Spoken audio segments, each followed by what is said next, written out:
road to Burt and Heather's location. Hasn't been graded yet. Ironically, in reality, Burt and Heather's house was much further from perfection than it looks like in the movie. The town site on private land was right next to Bureau of Land Management property, and they wouldn't let us build anything on it. So our location people were frantically trying to find someplace else. In fact, we nearly gave up and were thinking we'd somehow have to shoot the exterior once we returned to Los Angeles. But they finally found a spot that had the look we needed. It was very far from Lone Pine, and in fact was far from just about anything. This is about where I think it is, near Independence, California. The Jeep trail up to it was murder. When our transportation people first saw this, they were not thrilled. Yeah. Wow. Yeah, wash windows. There it is. We're getting closer. Oddly, the location was still on BLM land, but they had different rules for this area, so we were able to get permission to build our set. During construction, the crew had some fun with just how far this was from everything else. Heather's house.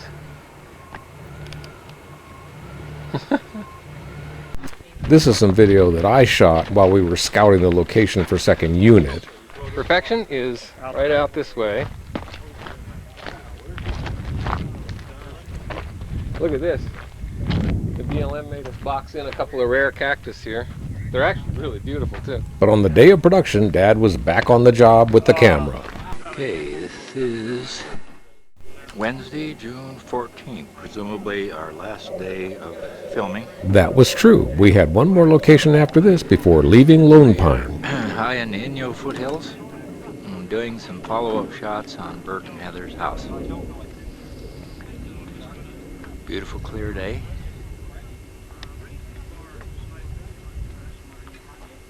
Burt and Heather's the survivalist house.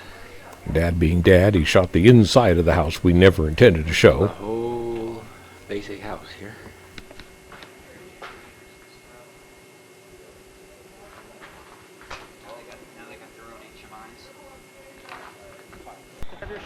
We were mainly there to shoot the graboid hump, but we did have one other important shot. We got it from this camera car. It's Burt and Heather's emotional point of view as they abandon their house. Food for 5 years. Meanwhile, they were laying the dolly track next to the graboid hump trench in front of the house. Setting up. And that's the vehicle that's supposed to get warmed.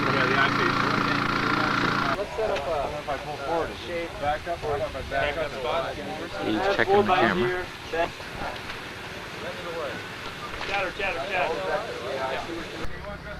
The shots, of course, are of the hump moving under the sidewalk and bumping Burt's truck, setting off the car alarm.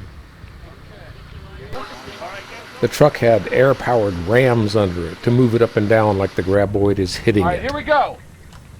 Anybody not set? And by now, last day of location shooting, the graboid hump was proven technology and it ran like clockwork. There's the Jeep that pulled it on this day. Very good. As soon as you're diving under, I'll give you the cue. Yeah. All right, stand by. All right.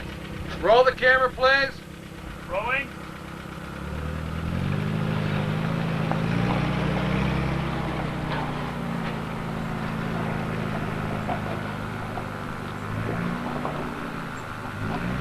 Steve.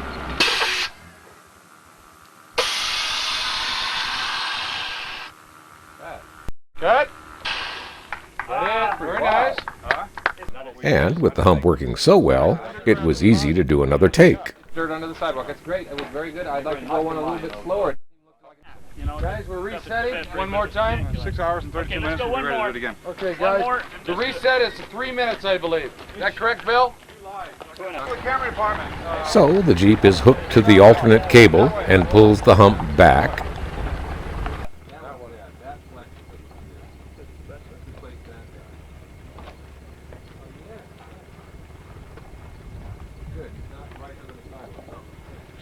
Then the team switches the cables, Okay, we need to replace one block. and we get ready for another take. Roll the camera, please. rolling. And now Dad has seen the action, so he's even better with his video camera. Moving off the floor, too. Slow.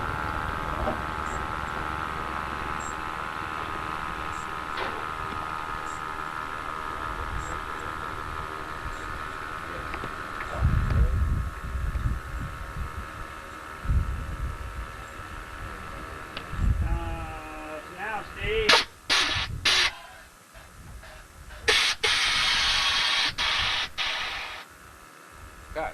So good. I think. Cut it. Good. Look good. Okay. Okay. A little bit later, Dad caught that moment that is very important in every long production day. Lunch has arrived. By then, we were working on a different shot. We needed to imply that Burt's truck is damaged by the graboid underneath, and we were committed to getting it with what we had there, those airlifters and some dust guns. Unfortunately, some of that gear didn't work as well as our hump did, as when the hose providing all the high pressure blew up. I'll give you another look at that.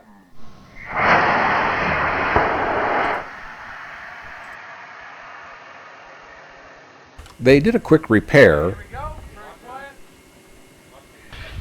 Good. Okay. Shake it. Shake it. Shake but a little bit later it broke again. Blast it.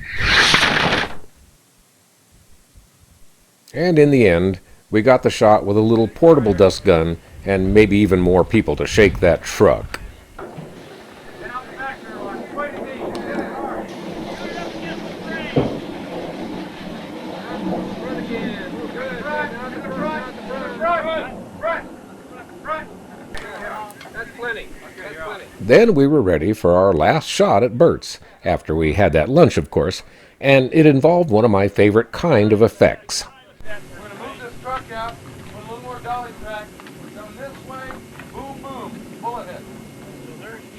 The bullet hits, of course, are the ones Burt fires from the roof, so we're back to using our trusty dirt hump. And we're using explosives now, so we have to warn the crew. And here's the first take.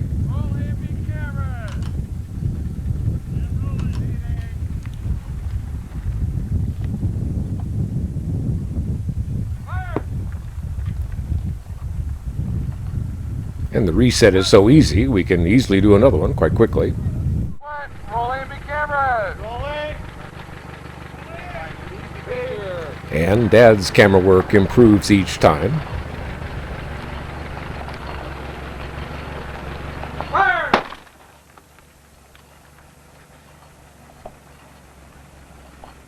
Cut. Right. We went one more time, and Dad got another of his unique little on-set moments. That's effects coordinator Lisa Romanoff going around apparently making sure everybody is hydrated even before it was a thing. Hot. Roll in, big camera. Rolling. And I don't remember for sure now, but when I look at this shot, I think I must have said to the effects people, you know, these bullet hits are not big enough for an elephant gun, because this one is a lot bigger. Fire!